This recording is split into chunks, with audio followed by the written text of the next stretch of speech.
हाँ भाई, hello students, देखिए अपनी वीडियो नंबर है 76।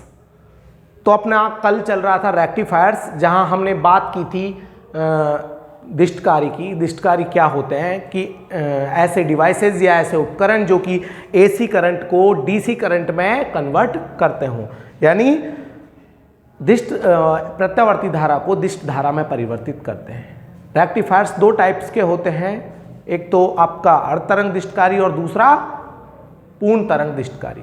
अर्ध तरंग दिष्टकारी के बारे में हमने कल बात की थी, आज हम पढ़ेंगे पूर्ण तरंग दिष्टकारी। तो देखिएगा भाई,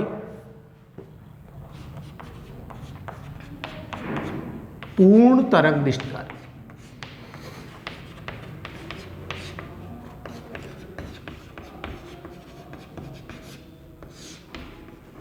फुल वेव रेक्टिफायर। देखो फुल वेव रेक्टिफायर बनाते कैसे हैं, कल मैंने बात की थी हाफ वेव और फुल वेव के लिए, ठीक है। तो देखो फुल वेव रेक्टिफायर में सबसे पहले मैं बात करता हूं कि जो आपकी प्राथमिक कुंडली है, या आपकी एक कॉइल है जिसे हम प्राथमिक कुंडली बोलते हैं। प्राथमिक कुंडली के समांतर में एक क्या रख देते हैं, द्वितीयक कुंडली रख देते हैं, ठीक है। और दोनों कुंडलियां वही 1:n के अनुपात में होती हैं, ओके, 1:n के रेशो में। और ध्यान रखना, जो सेकेंडरी कॉइल है, द्वितीय कुंडली है, इस कुंडली में प्राथमिक कुंडली की अपेक्षा फेरों की संख्या ज्यादा होती है, ठीक है।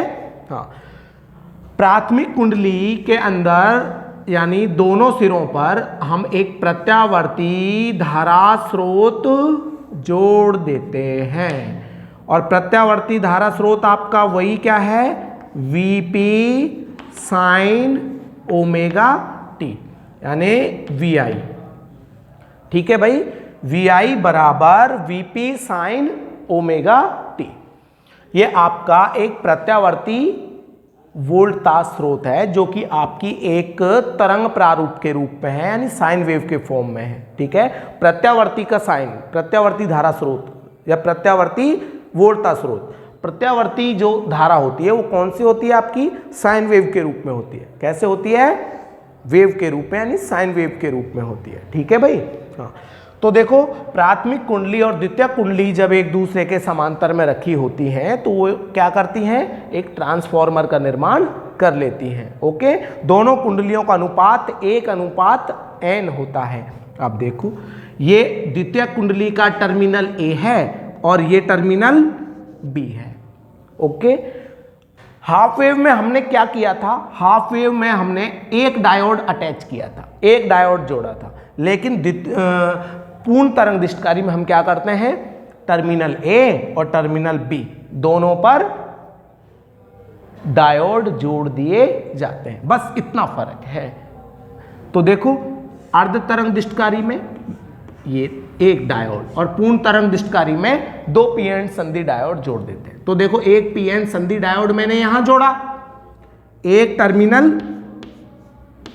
B पर जोड़ा, ये भी आपका टर्मिनल P और ये टर्मिनल N, यानी p-n संधि डायोड। ये डायोड बोल देता हूं मैं, डायोड D1 है और ये डायोड D2 है, ठीक है। अब देखो, लेकिन हम क्या करते हैं, हम करते हैं एक वायर या एक तार द्वितीय कुंडली के मध्य में से निष्कासित करते हैं, यानी यहां से जोड़ते हैं। ये वायर द्वितीय कुंडली में एक अर्ध विभाजक का काम करता है, यही टेपिंग ट्रांसफॉर्मर भी कहलाता है।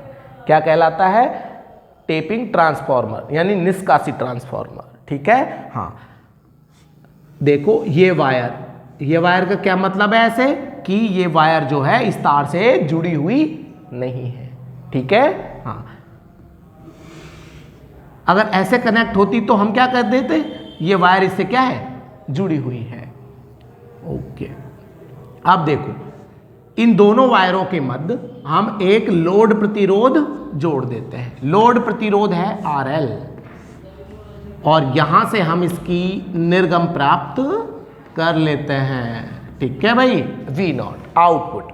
ये आपका क्या है, एक पूर्ण तरंग दिष्टकारी है, क्योंकि लोड प्रतिरोध क्या है, लोड प्रतिरोध जोड़ते क्यों हैं? बगैर लोड के हम यहां से धारा प्राप्त नहीं कर सकते। जो आपकी निर्गत में दिष्ट धारा मिलेगी वह दिष्ट धारा नहीं मिल पाती है, ठीक है ना। धारा कब मिलेगी? जब हम यहां पर लोड लगाएंगे, ठीक है ना। लोड का मतलब एक वायर ही होता है, एक प्रतिरोध तार ही होता है जिसको हम दोनों के मध्य जोड़ देते हैं, ठीक है भाई, दोनों टर्मिनल्स के मध्य जोड़ देते हैं। अब देखिएगा इसकी जो बनावट है, बनावट क्या कहती है, बनावट के बारे में हम बात करेंगे। सबसे पहले पेपर में आता है पूर्ण तरंग दिष्टकारी का सचित्र वर्णन कीजिए, ठीक है। क्या आता है? सचित्र वर्णन कीजिए तथा इसकी कार्य प्रणाली को समझाइए। तो देखिए भाई हम क्या कहते हैं, सबसे पहले हम कहते हैं बनावट के अंदर प्राथमिक और द्वितीयक दोनों कुंडलियां एक दूसरे के समांतर में रख दी जाती हैं जो कि एक ट्रांसफॉर्मर का निर्माण करती हैं। प्राथमिक कुंडली के दोनों सिरों पर एक प्रत्यावर्ती वोल्टा स्रोत जोड़ दिया जाता है जो कि VI बराबर VP sin ओमेगा t है, ठीक है। दोनों कुंडलियां 1:n के अनुपात में है। कैसे हैं भाई? 1:n के अनुपात में है। द्वितीय कुंडली के दोनों सिरों A और B पर 2 PN संधि डायोड D1 और D2 जोड़ दिए जाते हैं, ठीक है। यहां पर एक तार मध्य में से निष्कासित करता है जो कि एक निष्कासित ट्रांसफॉर्मर भी कहलाता है, ठीक है। यहां पर एक लोड प्रतिरोध RL दोनों टर्मिनल्स के मध्य जोड़ दिया जाता है जिसके तुल्य हम निर्गम वोल्टता का मान ज्ञात कर सकते हैं। ये आपकी बनावट है, जैसा चित्र है, ठीक है ना। बस चित्र समझ में आना चाहिए, बनावट आप खुद लिख दोगे, ठीक है। और वर्किंग भी हम क्या लिख देंगे? अपने अकॉर्डिंग लिखेंगे, ठीक है भाई।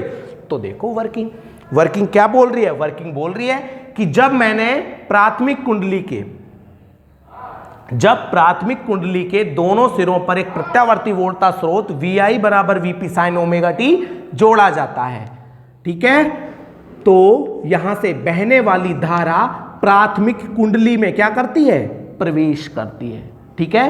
तो यह धारा इसकी कुंडलियों में संचित हो जाती है, यानी जो फेरे हैं इनमें क्या हो जाती है? संचित हो जाती है। यानी आने वाली धारा के लिए यह प्राथमिक कुंडली एक उच्च प्रतिरोध उत्पन्न करती है। भाई प्रतिरोध उत्पन्न करेगी, जब करंट आएगी भाई करंट सीधी थोड़ी निकलेगी, क्योंकि प्रतिरोध और कुंडली दोनों में फर्क होता है। कुंडली का प्रतिरोध सामान्य प्रतिरोध से क्या होता है? ज्यादा होता है, पता है। ये तो आपका सामान्य प्रतिरोध है, कॉमन है, और ये आपकी क्या है?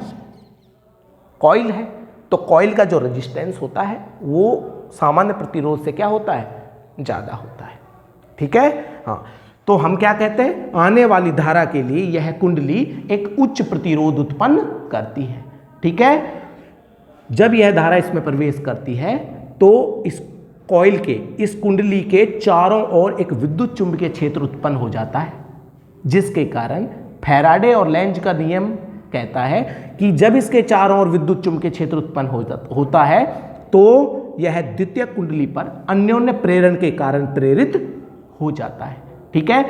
तो यह हम कहते हैं जो यह पोटेंशियल है, जो यह विभव जब द्वितीय कुंडली पर जाएगा तो n मल्टीपल होकर जाता है, n का गुना होकर जाता है। यही तो हम कहते हैं, यानी प्राथमिक कुंडली में कितना potential? VP sin omega t। द्वितीय कुंडली मैंने ये बोला, ये द्वितीय कुंडली के सिरों पर विभव का मान है और इसका मान कितना है? इसका n गुना मतलब n VP sin omega t। Okay बेटा, हाँ। तो देखो फिर से रिपीट कर रहा हूं, जब धारा प्राथमिक कुंडली में प्रवेश करती है तो इस कुंडली के चारों ओर एक विद्युत चुंबकीय क्षेत्र उत्पन्न हो जाता है जो कि अन्योन्य प्रेरण के कारण, यानी म्यूचुअल इंडक्शन होता है, अन्योन्य प्रेरण के कारण द्वितीय कुंडली पर प्रेरित हो जाता है। द्वितीय कुंडली के सिरे A और सिरे B पर अर्ध आवर्त काल के लिए, आधे समय के लिए धनात्मक और ऋणात्मक विभव उत्पन्न होते हैं, ठीक है। हाँ, A सिरे पर प्लस और B सिरे पर 0, बी सिरे पर 0।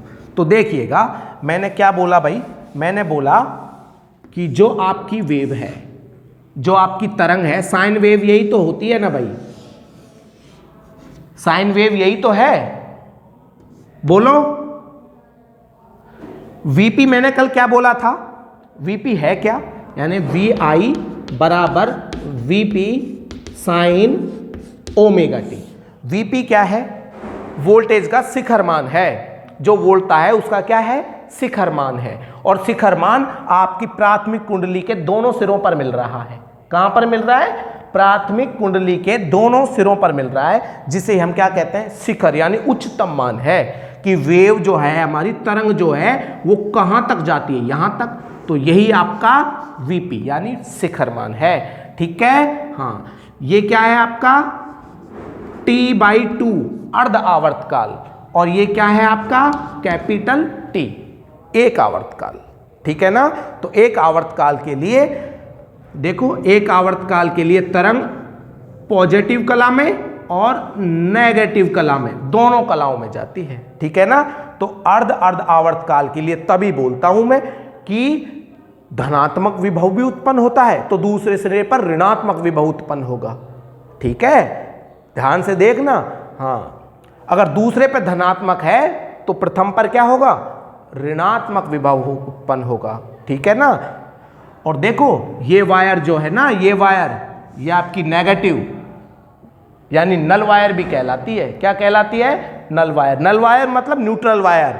आपने अपने घरों के अंदर देखा होगा, 3 वे स्विच है आपका, कोई 3 वे स्विच है, ठीक है ना, जिसमें 3 टांगे होती है, देखा है ना, ठीक है ना। एक तो आपका फेज का काम करता है, जो फेस आ रहा है आपका, एक अर्थ का काम करता है, और एक और होता है तीसरा, जो किसका काम करता है, जिसे हम न्यूट्रल बोलते हैं। क्या बोलते हैं, न्यूट्रल बोलते हैं, ठीक है ना। न्यूट्रल को हटा दो आप, न्यूट्रल को हटा दो आप, फिर भी आपका काम होगा। अरे बोलो, फिर भी आपका पंखा चलेगा। लेकिन बात न्यूट्रल की है, तो न्यूट्रल का मतलब क्या है, न्यूट्रल का मतलब यह है कहीं भी अर्थिंग, कहीं भी कोई शॉर्ट सर्किट होता है, करता है, ठीक है ना, तो वह एक्स्ट्रा करंट न्यूट्रल में चली जाती है, जिससे परिपथ क्या होते हैं, शॉर्ट होने से बच जाते हैं। आई बात समझ में। हाँ, तो न्यूट्रल वायर, इस वायर को मत, इस वायर को हटा दोगे ना, और यहीं से डायरेक्ट आप इन दोनों के मध्य, इन इसके और इसके मध्य लोगे, तो भी आपका ये रेक्टिफायर काम करेगा, ठीक है भाई। हाँ, तो यही तो बोला, एक आवर्तकाल 0 से T/2, ओ सॉरी 0 से कैपिटल T, तो 0 से T/2 अर्ध आवर्तकाल, यह पॉजिटिव फेज में होगा। ये क्या है आपका माइनस Vp है, तो ये क्या है आपका नेगेटिव है, ठीक है। हाँ, तो एक टर्मिनल यानी A आपका पॉजिटिव है, तो B क्या होगा आपका, B क्या होगा भाई, नेगेटिव होगा, ठीक है। शेष अर्ध आवर्तकाल के लिए ये है 0 से T/2 आवर्तकाल के लिए, यानी प्रथम अर्ध आवर्तकाल के लिए 0 से T/2 के लिए A पॉजिटिव, B क्या होगा, नेगेटिव। लेकिन शेष अर्ध आवर्तकाल कौन सा है, T/2 से कैपिटल T, T/2 से कैपिटल T। शेष अर्ध आवर्तकाल के लिए A क्या हो जाएगा, नेगेटिव, B पॉजिटिव, समझे। तो यही तो बोल रहा हूं मैं, ठीक है ना। तो वर्किंग क्या है, तो देखो, जब यह विभव A और B पर आता है, ठीक है ना, तो आधे आधे समय के लिए धनात्मक और ऋणात्मक विभव उत्पन्न हो जाते हैं। प्रथम अर्ध आवर्तकाल के लिए 0 से T/2 के लिए A क्या होगा, प्लस, और B क्या होगा, माइनस। जैसे ही यह प्लस होता है तो देखिएगा,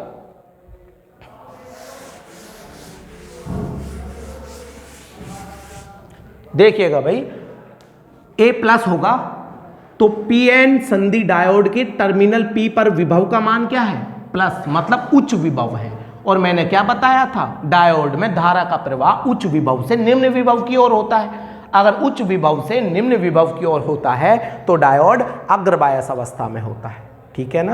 हाँ, अगर यानी पी टर्मिनल से एन टर्मिनल की ओर धारा का प्रवाह होता है तो डायोड अग्रबायस अवस्था में होता है, ये ध्यान रखना, ठीक है ना। पी से एन की ओर है तो देखो उच्च विभव किधर है, पी टर्मिनल पर, धारा का प्रवाह पी से एन की ओर, डायोड D1 क्या होगा, अग्रबायस अवस्था में होगा, और अग्रबायस अवस्था में डायोड का प्रतिरोध शून्य होता है, और प्रतिरोध शून्य तो धारा अधिकतम प्राप्त होती है, ठीक है। हाँ, तो देखिए धारा हमें यहां से मिलती है, ठीक है ना। अब देखो लेकिन बी पर क्या है, यहां पर देखो डायोड D2 पर पी टर्मिनल नेगेटिव है, क्या है भाई, पी टर्मिनल नेगेटिव है, तो विभव का मान पी पर कम, तो डायोड D2 रिवर्स बायस में, उत्क्रम बायस में काम करता है, और उत्क्रम बायस में यानी पश्च बायस में किसी भी डायोड का प्रतिरोध क्या होता है, मैक्सिमम होता है। प्रतिरोध अधिकतम तो यह धारा को ब्लॉक कर देता है, धारा को आगे जाने नहीं देता, मतलब डायोड D2 से धारा बहेगी ही नहीं, बहेगी क्या भाई, नहीं बहेगी, ठीक है ना। इससे धारा नहीं बहती, केवल डायोड D1 से धारा मिलती, ठीक है। अब शेष अर्ध आवर्त काल के लिए यानी T/2 से कैपिटल T के लिए A क्या हो जाएगा, नेगेटिव, B पॉजिटिव, ठीक है। तो देखो इसकी वर्किंग, A नेगेटिव यानी P पर विभव का मान कम, तो यह डायोड पश्च बायस में काम करेगा, पश्च बायस में काम करने पर मतलब हम क्या बोल सकते हैं, ये क्या हो जाएगा, धारा का प्रवाह अब यहां से नहीं होगा। इस पर विभव ज्यादा तो डायोड D2 अग्रबायस में काम करने लगता है, ठीक है ना। तो धारा का प्रवाह अब D2 से होगा, D1 से नहीं होगा, ठीक है ना। तो देखो धारा हमारी यहां से भी मिल रही है हमें, कब, 0 से T/2 के लिए, डायोड D1 से धारा मिल रही है, D2 से नहीं मिल रही। T/2 से कैपिटल T के लिए डायोड D2 से धारा मिल रही है, डायोड D1 से नहीं मिल रही, ठीक है। लेकिन ध्यान रखना आउटपुट में यानी लोड पर तो धारा लगातार आ रही है ना, आधे आवर्त काल के लिए भाई यहां से धारा मिल रही है, मतलब इस यहां से मिल रही है, आधे आवर्त काल के लिए धारा यहां से मिल रही है, तो यहां पर जाने वाली निर्गम में जो यानी लोड पर आने वाली जो धारा है वो तो हमें क्या मिल रही है, लगातार ही तो मिल रही है। अरे बोलिएगा, अरे बोलो, हाँ भाई डायोड D1 से धारा हमारी कैसे मिल रही है, से आधे आवर्त काल के लिए, और शेष आधे आवर्त काल के लिए डायोड D2 से मिल रही है, ठीक है ना। लेकिन आउटपुट में तो हमें क्या मिल रही है, लगातार ही मिल रही है, ठीक है ना। हाँ देखो यहां देखना, मैंने मान लो ये वायर ऐसे हटा दिया, इससे धारा जब बह नहीं रही है तो धारा यहां से जा रही है, ठीक है। आगे मैं बोलूं कि मान लो यहां से हटा दो, शेष आधे आवर्त काल के लिए धारा यहां से जा रही है, लेकिन यहां जो मिल रही है वो तो लगातार ही मिल रही है ना, ठीक है ना। आप क्या सोचते हो आपकी जो ट्यूबलाइट है ये लगातार जल रही है ना, ये 1 सेकंड में जाने कितनी बार बंद होती है, 100 बार बंद होती है और चालू होती है, आई समझ में। इसको करंट लगातार मिल रही है, इसके बिटवीन भी यही प्रोसेस है,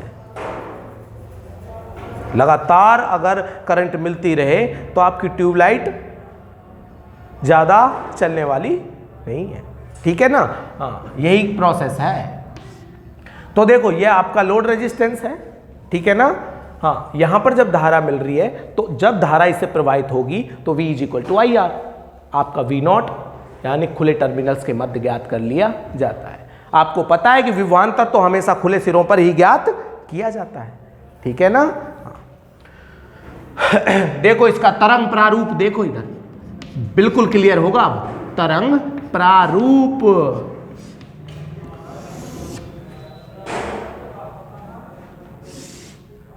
ये क्या है आपका VI, निवेशी वोल्टता स्रोत, VI बराबर VP sin ω t।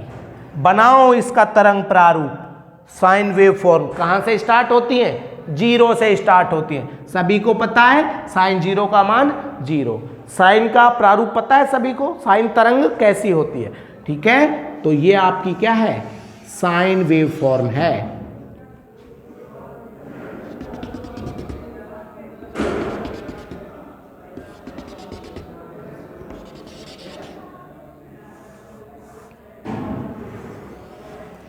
ठीक है भाई, ये क्या है आपका Vp, ये क्या है T/2, ये T, 3T/2 और 2T। यहां एक आवर्तकाल, फिर वेव जा रही है, ये दूसरा आवर्तकाल, ठीक है ना। हाँ, मतलब साइन की जो तरंग है वो कंटिन्यूअस होती है। कैसी होती है? सतत होती है। कैसी होती है भाई? वेव फॉर्म सतत होती है। तो देखो ये Vi है। अब हम बात करें किसकी? Vs की, यानी प्राथमिक कुंडली पर वोल्टेज का वैल्यू है Vi, जबकि द्वितीय कुंडली पर कितना है? Vs। Vs कितना है? nVp sin omega t। तो देखो Vs कितना? nVp sin omega t। अगर शिखर मान वोल्टता, प्राथमिक कुंडली की शिखर मान वोल्टता को n से मल्टीप्लाई कर दिया जाए तो द्वितीय कुंडली पर आने वाले विभव का उच्चतम मान प्राप्त होता है, जिसे ही मैं क्या बोलता हूं? EM, मैक्सिमम वोल्टेज किसकी? द्वितीय कुंडली पर, EM साइन ओमेगा t। समझे भाई? ओके। हाँ, तो देखो Vs द्वितीय कुंडली का जो कर्व बनेगा, ये तो आप किसका है? Vs। और Vs का कर्व कैसा आएगा? तरंग कैसी आएगी भाई? साइन के रूप में ही आएगी। कैसी आएगी? साइन के रूप में ही आएगी। लेकिन फर्क कहां है? फर्क ये था कि यह जब प्राथमिक से द्वितीय पर विभव उत्पन्न होता है अन्योन्य प्रेरण के कारण, तो यह n मल्टीपल होकर, n का गुना होकर आता है। मतलब धारा क्या होती है? तेजी से फ्लो होती है। वेव तो अपनी साइन के रूप में ही प्राप्त होती है, लेकिन धारा क्या होती है? तेजी से बहती है, क्योंकि इसके अंतर्गत फेरों की संख्या ज्यादा है, ठीक है ना। तो जब द्वितीय कुंडली पर आती है तो तेजी से आती है, ठीक है ना। तो हम क्या बोलते हैं? तेजी से आएगी, वेव फॉर्म वही रहेगी, बस फर्क क्या है? फर्क यह है कि जो आपकी तरंग है उसका कला और आयाम क्या हो जाता है? घट जाता है। ठीक है, क्या हो जाता है?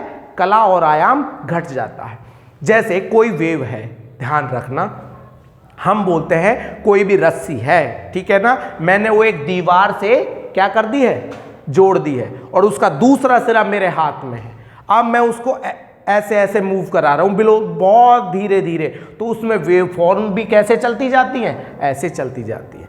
अब मैं क्या करता हूं? उसको तेजी से फास्ट मूव करता हूं, ऐसे ऐसे ऐसे, तो वेव फॉर्म ऐसे ऐसे मूव करती है। मतलब उनकी जो कला और आयाम है, फेज और एम्पलीट्यूड, वो क्या हो जाता है? कम हो जाता है, ठीक है ना। बस फर्क वही है आपका। अब ये आपका EM है, ठीक है ना। हाँ, T/2, ये कितना? T, 3T/2 और T।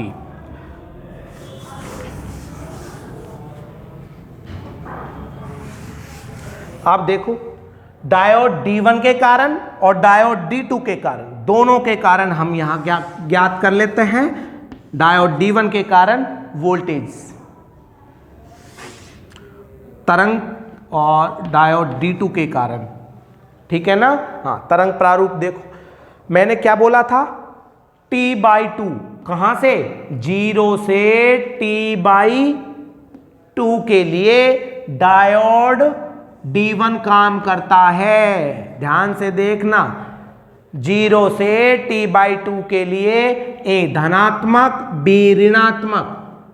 A धनात्मक है, P पर विभव का मान अधिक, डायोड क्या होगा?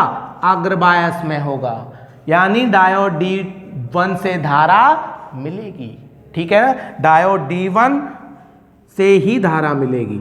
डायोड D2 क्या हो जाएगा? पश्च बायस में, यानी उत्क्रम बायस में, और यहां से कोई धारा प्रवाहित नहीं होगी। कब की बात कर रहा हूं मैं? 0 से T/2 आवर्तकाल के लिए। तो देखो, ये T/2, ये T/2, तो डायोड D1 से ही धारा क्या होती है आपकी? प्रवाहित होती है। यहां से तो धारा प्रवाहित होगी ही नहीं, ठीक है। आप देखो, अब T/2 से T आवर्तकाल के लिए, शेष आधे आवर्तकाल के लिए बात कर रहा हूं, तो A क्या हो जाएगा? नेगेटिव, B क्या हो जाएगा? पॉजिटिव। तो इस कंडीशन में डायोड D1 उत्क्रम बायस में है, यानी रिवर्स बायस में। तो रिवर्स बायस में डायोड से धारा का प्रवाह नहीं होगा, क्योंकि यहां पर विभव कम है। विभव कम है तो यह उत्क्रम बायस में होगा, तो D1 से कोई भी धारा का प्रवाह नहीं होगा T/2 से T के लिए। यहां पर विभव उच्च होते ही डायोड D2 वर्क करने लगता है, और कैसे? अग्र बायस में काम करने लगता है। अब डायोड D2 से धारा प्रवाहित होगी, कहां से? T/2 से T के लिए। ये एक आवर्तकाल की बात है। अगले आवर्तकाल के लिए फिर वही A पॉजिटिव B नेगेटिव, ये काम करेगा D1, D2 काम नहीं करेगा, ठीक है ना? हाँ, फिर ये T/2 T, ये क्या है आपका 3T/2 और 2T, ये वर्क करेगा ऐसे। ये प्रोसेस लगातार चलता रहता है, ठीक है। लेकिन आउटपुट में जो हमें करंट मिल रही है वो तो क्या मिल रही है? लगातार ही तो मिल रही है। एक बार आधे आवर्तकाल के लिए D1 धारा दे रहा है और शेष आधा आवर्तकाल के लिए डायोड D2 धारा दे रहा है, ठीक है ना। लेकिन आउटपुट में हमें करंट लगातार मिल रही है, ठीक है ना। तो इसका जो परिणामी तरंग प्रारूप है V0, वो क्या है? ये इसका परिणामी है। आई बात समझ में? तो हमें यहां पर क्या मिलती है? फुल वेव मिलती है। तो पूर्ण तरंग दिष्टकारी एक ऐसा दिष्टकारी जो कि निर्गम में पूर्ण तरंगों का निर्माण करता है, ठीक है ना। लेकिन कैसी मिलती है? ये दिष्ट मिलती है। जो आउटपुट में वोल्टेज मिलती है वो कैसी मिलती है? दिष्ट वोल्टता मिलती है। धारा जो मिलती है वो कैसे मिलती है? दिष्ट धारा मिलती है। लेकिन एक बात का ध्यान रखना बेटा, आपकी 100% करंट यहां से गई, वो कैसी है? आपकी AC करंट है, प्रत्यावर्ती धारा है। तो आप मुझे खुद ही बताओ कि प्रत्यावर्ती, आपने 100% प्रत्यावर्ती धारा दी, क्या आपको आउटपुट में 100% प्रत्यावर्ती मिलती है? नहीं। देखो, यह इस कुंडली से इस पर जाता है तो कुछ भाग DC में यहां कन्वर्ट हो जाता है, कुछ भाग ये कुंडली DC में कन्वर्ट करती है। डायोड भी आपका AC को DC में कन्वर्ट करने का काम करते हैं, लेकिन कंप्लीटली आपका इस लोड पर मिलने वाली जो वोल्टेज है वो टोटली 100% DC नहीं मिलती है, ठीक है ना। तो हमें आउटपुट में जो ये मिला ना, ये वैल्यू, रियल वैल्यू की अगर मैं बात करूं, एक वास्तविक मान की बात करूं, तो ये आउटपुट में मिलने वाली जो वोल्टता है ना V0, जिसका मैंने तरंग प्रारूप यहां पर बनाया है, ये आपका वास्तविक रूप से तो RMS वैल्यू है। क्या है? RMS वैल्यू, वोल्टेज का RMS वैल्यू। RMS वैल्यू वर्ग माध्य मूल मान वोल्टता, वर्ग माध्य मूल मान वोल्टता, ऐसी वोल्टता जिसमें AC और DC दोनों के फैक्टर होते हैं। क्या होते हैं? AC और DC, प्रत्यावर्ती और दिष्ट, दोनों घटक विद्यमान होते हैं, ठीक है ना। RMS वैल्यू कहलाता है। क्या कहलाता है? RMS वैल्यू, वर्ग माध्य मूल मान वोल्टता। ये रियल कंडीशन में है, ठीक है ना। एक्चुअल तो हमें RMS वैल्यू ही मिलती है, लेकिन फिर भी हम क्या कहते हैं? 100% DC नहीं मिलती। मैक्सिमम DC प्राप्त करने के लिए, अधिकतम दिष्ट वोल्टता या दिष्ट धारा प्राप्त करने के लिए हम क्या करते हैं? बोलो, फिल्टर्स का यूज करते हैं। किसका? फिल्टर का। फिल्टर क्या काम करते हैं? एक छलनी की तरह बिहेव करते हैं, जो कि प्रत्यावर्ती घटकों को हटाते हैं और उन्हें दिष्ट घटक में परिवर्तित करके निर्गम में दिष्ट वोल्टता या दिष्ट धारा का मान बढ़ाते हैं, ठीक है ना। हाँ, तो फिल्टर अपने नहीं है, ठीक है ना। 12th में सिर्फ अर्ध तरंग दिष्टकारी और पूर्ण तरंग दिष्टकारी की बनावट और कार्य प्रणाली है, ठीक है ना। हाँ, तो फिर से एक बार रिपीट कर देता हूं, देख लीजिएगा। निवेशी वोल्टता स्रोत, यानी प्राथमिक कुंडली पर जब हम एक निवेशी वोल्टता स्रोत VI बराबर VP sin ओमेगा t जोड़ते हैं, तो यहां से बहने वाली धारा प्राथमिक कुंडली में प्रवेश करती है। यह कुंडली धारा I के लिए एक उच्च प्रतिरोध उत्पन्न करती है। जब धारा इसमें प्रवेश करती है तो यह धारा इस प्राथमिक कुंडली के चारों ओर विद्युत चुंबकीय क्षेत्रों के रूप में संचित हो जाती है और अन्योन्य प्रेरण के कारण द्वितीय कुंडली पर प्रेरित हो जाती है, जिससे कि द्वितीयक कुंडली के सिरे ए और बी पर आधे आधे समय के लिए धनात्मक और ऋणात्मक विभव उत्पन्न हो जाते हैं। जब ए धनात्मक होता है तो डायोड D1 अग्रबायस में होता है और बी नेगेटिव यानी पश्च बायस में काम करता है। पश्च बायस में डायोड से धारा का प्रवाह नहीं होता, केवल D1 से होता है। शेष आधे आवर्तकाल के लिए ए नेगेटिव हो जाएगा और बी पॉजिटिव हो जाएगा, ठीक है ना। ए नेगेटिव हो जाएगा और बी पॉजिटिव, तो डायोड D1 उत्क्रम बायस में होगा, यानी डायोड D1 से धारा का प्रवाह नहीं होगा। अब धारा का प्रवाह डायोड D2 से होगा, ठीक है, क्योंकि यह अग्र बायस में काम करता है, ठीक है। आधे आवर्तकाल के लिए डायोड D1, शेष आधे आवर्तकाल के लिए डायोड D2 काम करता है, ठीक है। लेकिन आउटपुट में तो हमें लोड पर लगातार ही धारा प्रवाहित होती है, ठीक है ना, और निर्गम में वोल्टता मिलती है, जिनका तरंग प्रारूप मैंने बना दिया है, ठीक है ना। ये आप सभी का तरंग प्रारूप है, आप इसका स्क्रीनशॉट ले लीजिए।